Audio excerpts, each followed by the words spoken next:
a cada dia em nossas vidas. Aos amigos conosco também é uma alegria muito grande poder recebê-los. Sejam todos bem-vindos, à casa de Deus, para juntos nesta noite que o Senhor nos concede, podermos compartilhar um pouco da sua palavra. É um privilégio e é uma alegria muito grande, e eu tenho certeza que o Senhor há de falar aos nossos corações. Amém? Algumas considerações vou deixar para o final, mas eu quero convidá-los a abrir o texto sagrado, abrir a palavra de Deus, abrir a Bíblia, no livro de Mateus. Mateus, capítulo 9, versículo 9. Mateus, capítulo 9, versículo 9 apenas. Nós vamos estar fazendo a leitura deste verso e depois falando um pouco sobre ele. Pretendo não alongar-me, devido ao movimento na cidade, pode até atrapalhar mais à frente, mas espero não alongar-me. Mateus, capítulo 9, versículo 9 apenas, nós vamos estar lendo esse texto e agradecendo a Deus, orando, agradecendo ao Senhor e depois fazendo a exposição dele. Diz assim, Mateus capítulo 9, versículo 9. Saindo Jesus, viu um homem chamado Mateus, sentado na coletoria, e disse-lhe: siga-me. Mateus levantou-se e o seguiu. Amém, amados? Deus, nós agradecemos o Senhor pela bondade, pelas misericórdias do Senhor sobre as nossas vidas. Nesta noite que o Senhor possa derramar graça em cada coração, falando através da Tua palavra, que haja compreensão, que haja entendimento da mesma, e que possamos sair esta noite deste santuário, edificados na Tua palavra, Pai amado. A Tua palavra possa, de fato, falar às nossas vidas e que sejamos instrumentos do Senhor para testemunhar desta palavra, em nome de Jesus. Amém, queridos? Siga-me, ou segue-me, Há textos que vai trazer a palavra siga-me, outros que vão trazer segue-me. Mateus aqui, capítulo 9, verso 9, ele vai falar sobre, ele traz a palavra siga-me. Nós estamos diante de um relato interessante. Jesus cura um paralítico e agora, na sequência, é o chamado de um homem que era considerado pela sociedade, pelos judeus, o que era menosprezado pela sociedade, pelos judeus. O interessante é que, para que esse homem convertesse, de fato, teria que ser um milagre grandioso. Um coletor de impostos se convertendo, teria que ser um milagre grandioso. Então, como eu disse, essa palavra siga-me ou segue-me aparece em vários contextos da palavra de Deus, em vários contextos. Há vários textos trazendo esta palavra. Só no Novo Testamento, em Lucas capítulo 9, versículo 23, a Bíblia diz: se alguém quer vir após mim, negue-se a si mesmo, tome cada dia a sua cruz e siga-me. Mateus capítulo 4, versículo 19 e 20, Jesus diz: siga-me e eu os farei pescadores de homens. Em Mateus capítulo 16, versículo 24 a 27, Jesus diz aos seus discípulos: se alguém quer ser meu seguidor, esqueça os seus próprios interesses, esteja pronto para morrer como eu vou morrer e me acompanhe, ou segue-me, ou siga-me. Em Marcos capítulo 9, versículo 34, Jesus diz: e chamando a si a multidão, com seus discípulos, disse-lhes: se alguém quiser vir após mim, negue-se a si mesmo e tome a sua cruz e siga-me. E por último, João capítulo 12, versículo 26, Jesus diz: se alguém me serve, siga-me, e onde eu estiver, ali estará também o meu servo. E se alguém me servir, meu Pai o honrará. Aqui só são alguns versos da palavra do Senhor abordando esta palavra. E todas as vezes que é pronunciada, Jesus está falando: siga-me. Deixe o que você está fazendo, deixe tudo o que você está fazendo e siga-me. A passagem a qual lemos, vai falar sobre o chamado de Mateus. E todos nós sabemos e conhecemos quem é ou quem foi Mateus. Olhando aos nossos olhos, aos olhos humanos, é difícil, ou seria um caso difícil de redenção. Seria um caso difícil de redenção, olhando aos nossos olhos.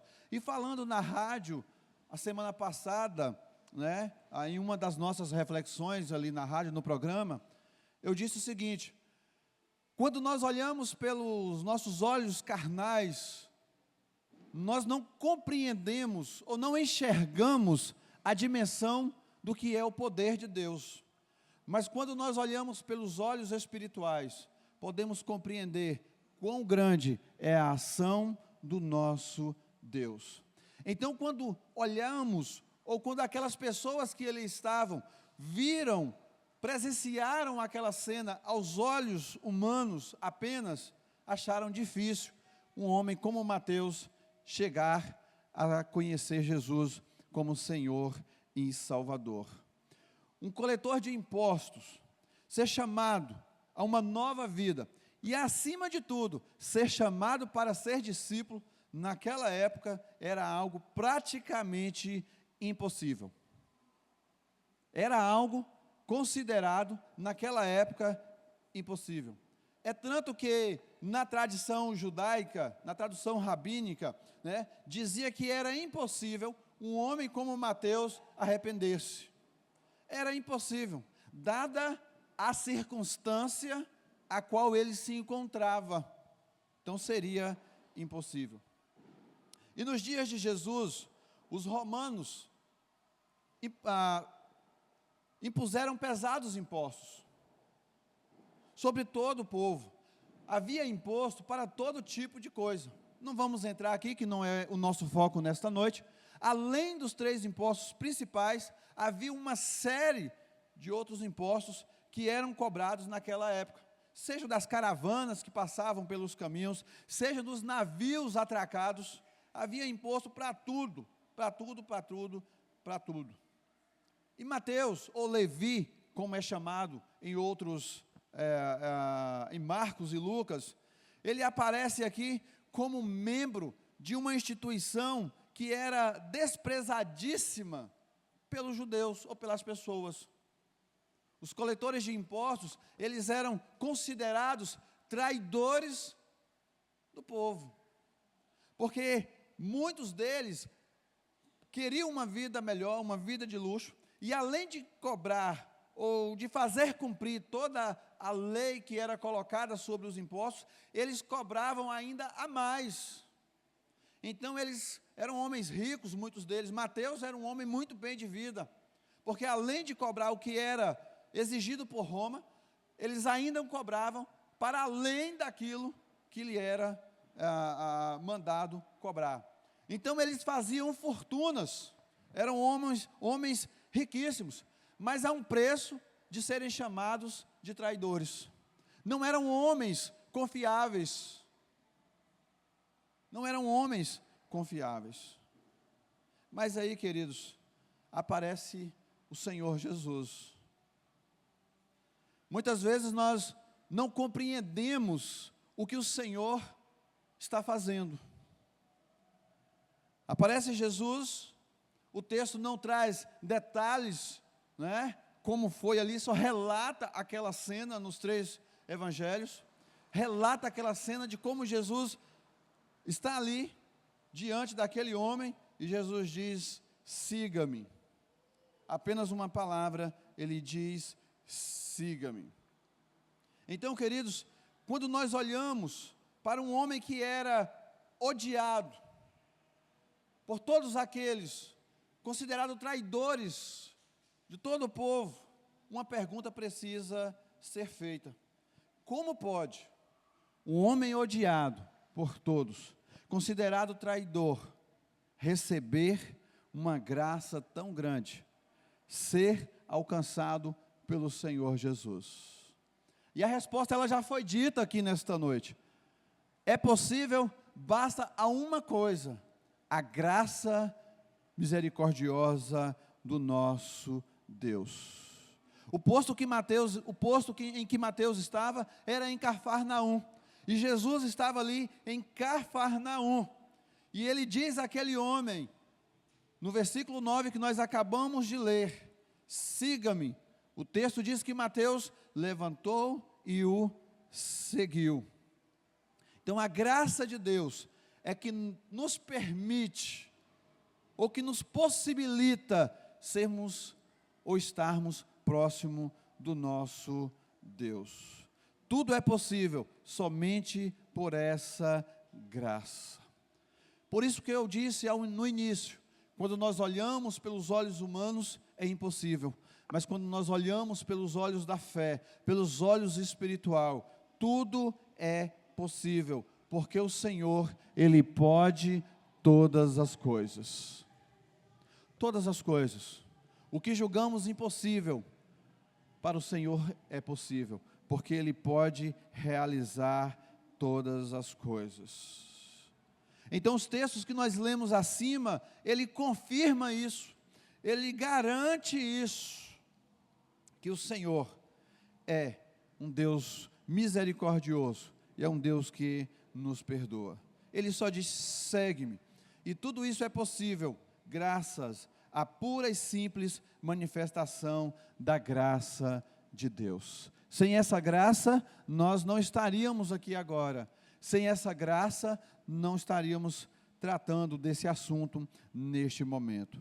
Então, uma graça tão poderosa, que nos declara justo, mesmo sem merecermos. Não merecíamos.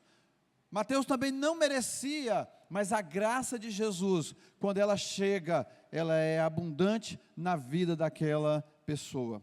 Abra sua Bíblia em Romanos capítulo 3, versículo 23. Romanos capítulo 3, versículo 23. Nós vamos ver quão grande é essa graça do nosso Senhor. O quanto ela é abundante sobre a vida daqueles a quem o Senhor derrama. Mateus capítulo 3, versículo 23, diz o seguinte. Romanos capítulo 3, versículo 23, né? Onde eu fui buscar. Romanos capítulo 3, versículo 23, diz assim: pois todos pecaram e estão destituídos da glória de Deus. Segura aí. Todos pecaram, todos foram separados, afastados da glória redentora e salvadora de Cristo Jesus. Não há um justo, não há um sequer. Mas o texto continua dizendo: porém, sendo justificados gratuitamente por sua graça, favor imerecido. Graça é favor imerecido.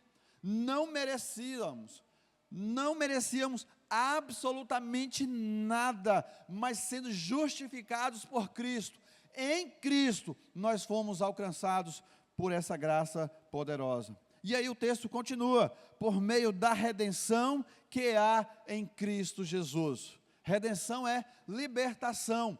Então, em Cristo, nós somos libertos, transformados, regenerados e feitos em nova criatura para a glória do nosso Senhor Todo-Poderoso. Então, aquele homem, aquele coletor, rejeitado, desprezado, traidor, agora está sendo alcançado por uma graça maravilhosa, uma graça insondável. Vamos lá para Efésios, só dar uma adiantadinha. Efésios capítulo 2, versículo 8 e 9. Efésios capítulo 2, texto conhecido. de todos nós. Efésios capítulo 2, a partir do versículo 8, a palavra do Senhor nos diz assim, Efésios capítulo 2, versículo 8, pois vocês são salvos pela graça, novamente, vocês são salvos pela graça, por meio da fé. Isso não vem de vós, não vem de vocês, é dom de Deus, é presente de Deus, é dádiva de Deus para nós, não das obras, para que ninguém se glorie, porque somos criação de Deus, realizada em Cristo Jesus, para fazermos boas obras, as quais Deus preparou antes para nós a praticarmos. Então, pela graça sois salvos, somente a graça, somente ela é possível para salvar o homem pecador. Somente ela. Podemos pegar outros exemplos bíblicos aqui, outros homens, assim como Mateus, que foram transformados. Podemos pegar Zaqueu, com todo o seu histórico, mas Deus diz, desça depressa, porque me convém hoje pousar em sua casa. Podemos colocar todos os discípulos, homens iletrados, que não tinham muito conhecimento, não sabiam até falar direito, alguns deles, e são eles que transformam, são eles que vão revolucionar todo o contexto da palavra do nosso Deus, todo aquele contexto, homens que precisaram ser transformados, lapidados, por uma graça salvadora. John MacArthur, ele diz o seguinte, ele diz que segundo os padrões dos dias de Mateus, seria impossível para o mais vil pecador, miserável, como Mateus, coletor de impostos, em Cafarnaum, ser salvo.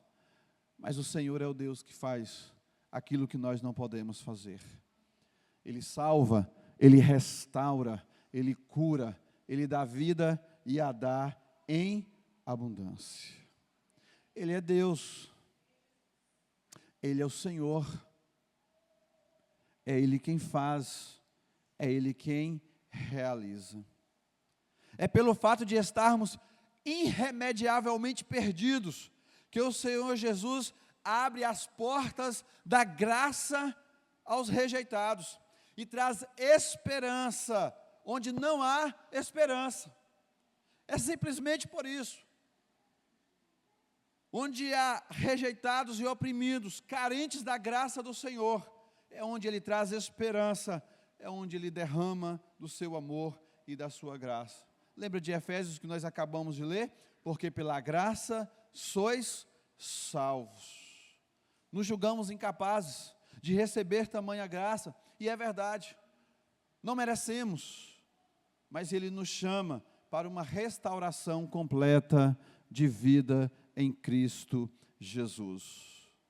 O Senhor nos convida a segui-lo, não simplesmente o seguir por seguir, Ele nos chama para uma restauração completa de vida. Percebam que eu tenho falado muito em graça e restauração, porque é isso que o Senhor faz. Pegue o contexto de Mateus, após o Senhor chamá-lo daquela coletoria, Jesus transforma a vida daquele homem agora torna-se um discípulo de Jesus, pronto a pregar e a morrer pelo Senhor Jesus. Meus queridos irmãos, meus queridos amigos, essa graça redentora e salvadora, a qual aquele homem não merecia, mas Deus no seu infinito amor e bondade, derramou sobre a vida daquele homem, e Ele pode também derramar sobre a sua vida nesta noite, porque Ele é o Senhor, Ele é Deus. Mateus não resistiu. Perceba que logo após Jesus chamá-lo, quando Jesus diz, siga-me, ele levantou e seguiu. Então Mateus não resistiu, Mateus apenas seguiu. Já percebeu que nós somos resistentes muitas vezes a esse chamado? Às vezes quando nós chamamos os nossos filhos, né? Vem aqui menino, e ele fica, estou indo. Vem aqui menino, eu já vou. Vem aqui, menino, espera um pouquinho. Vem aqui, menino. Até você perde a paciência. Mas Mateus não foi assim. O texto diz que no momento em que Jesus o chamou, ele levantou e o seguiu. Deixa eu perguntar, nós estamos caminhando para o final. Deixa eu perguntar, você tem obedecido ao chamado de Deus? Você tem obedecido aquilo que o Senhor tem falado com você? Lembrem-se, Jesus transforma vidas, não importa o estado, não importa a condição, não importa o cargo ou profissão o qual você tem, não importa, Jesus transforma vidas. A coletoria trazia muitos benefícios para Mateus, benefícios financeiros, embora ele fosse rejeitado pelo seu povo, mas financeiramente trazia muitos benefícios. Por isso que era considerado impossível um coletor de impostos se converter. Mas não foi qualquer um que disse siga-me, foi o Senhor Jesus Cristo. Não foi qualquer um daqueles que estavam ali, foi o Senhor Jesus que olhou para a realidade espiritual daquele homem e disse siga-me. Então somente siga-me. Então, queridos, nós também precisamos ouvir a voz do Senhor. Para concluir nesta noite, precisamos atender ao chamado de Jesus. A vida de Mateus, ela é transformada por completo. O mais interessante é que há um Mateus antes de Jesus e agora há um Mateus pós-Jesus. Há uma Sula antes de Jesus e há uma Sula pós-Jesus. Há um Etevaldo antes de Jesus e há um Etevaldo pós-Jesus. Há um Edson antes de Jesus e há um Edson pós-Jesus. Precisa ser assim. Se não for, precisa ser passivo de reflexão a nossa conversão. Porque as coisas velhas, como diz 2 Coríntios 5,17, as coisas velhas já se passaram, e eis que tudo se faz novo. Há um Zaqueu antes de Jesus, e há um Zaqueu pós-Jesus. Há um Paulo antes de Jesus, e agora há um Paulo depois de Jesus, transformado, regenerado, lavado e remido no sangue do Cordeiro. Então, há um homem, ou uma mulher, ou qualquer um antes de Jesus, e agora há um pós-Jesus, que foi transformado, independente do estado, da condição ou do trabalho que você tem, porque Jesus Cristo transforma vida. Perceba que agora Mateus, ele é transformado, regenerado, crê em Cristo como Senhor e Salvador, e agora Mateus está aqui, escrevendo um dos evangelhos, narrando aquilo que ele está presenciando da glória de Deus. N.T. Wright, no seu livro, O Deus, vou esquecer o título do livro, O Deus que se tornou rei, se não me falha a memória, ele fala algo interessante. Estou lendo esse livro também, ele diz algo interessante, que nós precisamos olhar os evangelhos para além das narrativas bíblicas contidas nele. Nós precisamos olhar o evangelho para além do contexto histórico contido neles. Precisamos olhar os evangelhos para além, pura simplesmente, daquilo que está relatado. Mas precisamos olhar para o evangelho, para um Jesus que veio e transformou, não só apenas histórico, mas um Jesus que muda vidas, que muda todo aquele que nele crê. É um Deus todo-poderoso, um Deus maravilhoso. Então agora é um novo Mateus, discípulo de Jesus, que escreve um dos evangelhos e que agora é transformado pela graça de Jesus. Em Cristo Jesus nos tornamos novas criaturas, tudo é mudado, porque tudo se faz novo. Reescrevemos a nossa história, não vivemos mais nós, mas Cristo vive em mim, como Paulo diz lá em Gálatas. Não, agora não vivemos mais, mas Cristo vive e atua em nós. E por isso precisamos entender como Ele vive e atua em nós. Nós precisamos resplandecê-lo para as pessoas que precisam ouvir dessa verdade. Ele vive, atua e vive através de nós. Queridos, regenerados, alcançamos uma graça, a salvação em Cristo Jesus, porque agora deixamos de viver para este mundo e agora vivemos para Deus. O Senhor está dizendo: segue-me, mas muitas vezes o medo, os temores, as preocupações deste presente século, as inquietações do que as pessoas vão dizer, as preocupações com o nosso trabalho, nos faz muitas vezes não ouvir a voz de Deus. Segue-me. Queremos muitas vezes até segui-lo, mas aí chegamos a dizer para Deus: Senhor, primeiro eu vou arrumar algumas coisas, depois eu vou seguir. Quando tudo estiver bem, eu vou segui-lo. Mas Jesus não está mandando você primeiro arrumar as coisas. Ele está dizendo: segue-me. Quando Jesus chama aquele homem, ele diz: Senhor, permita-me primeiro ir sepultar o meu pai.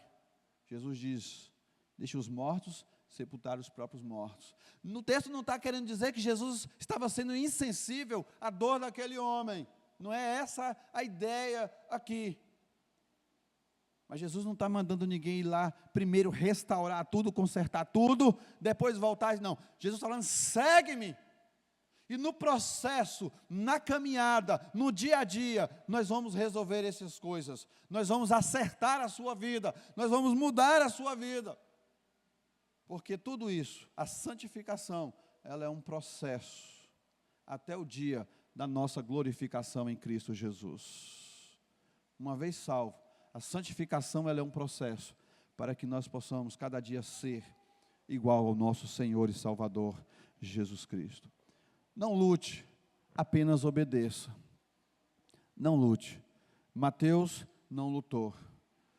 Vou reler o texto para nós concluirmos. Mateus capítulo 9, versículo 9 diz: saindo Jesus, viu um homem chamado Mateus, sentado na coletoria, e disse-lhe: siga-me. Mateus levantou-se e o seguiu. Olha que coisa maravilhosa. Mateus levantou e o seguiu. E tudo foi mudado na vida daquele homem. Tudo foi transformado na vida daquele homem.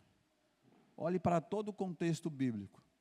Todos foram transformados por obedecer ao Senhor Jesus, por crer no Senhor Jesus. Jesus pode estar falando, o Senhor pode estar falando com você esta noite: segue-me. A resposta que você vai dar, aquilo que Ele está falando, é que é o diferencial. Talvez o medo, a circunstância, o momento: não estou pronto. Ninguém está pronto. Mas se ouvirmos a voz de Deus, nós seremos transformados por aquele que nos chamou, porque Ele é o Senhor, que chama, que transforma e que dá vida e a dá em abundância. Que Ele nos abençoe e que possamos refletir sobre isso nesta noite. Senhor nosso Deus e nosso Pai, obrigado por esta noite. Obrigado porque estamos aqui diante da Tua palavra. Que o Senhor Deus possa completá-la, reafirmá-la em nossos corações. Ó Deus, que possamos de fato ouvir a Tua voz, ouvir o Teu chamado e responder ao Teu chamado de forma positiva. Tire dos nossos corações tudo aquilo que tem impedido, tudo aquilo que tem nos distanciado do Senhor, mas que a palavra do Senhor possa penetrar em nossas vidas, possa, Deus, cortar os nossos corações, e que ouçamos aquilo que o Senhor está falando conosco, e que sejamos transformados pela Tua palavra, meu Pai. Muito obrigado. Obrigado por aqueles que ouviram a Tua voz e o seguiram. Obrigado por aqueles, Deus, que estão ouvindo nesta noite, que o Senhor possa transformar vidas para a honra e glória do Senhor. Que de fato vidas sejam alcançadas, transformadas, regeneradas, em Cristo Jesus para todos sempre. Que o Senhor nos conceda graça em nome de Jesus. Amém, meus queridos?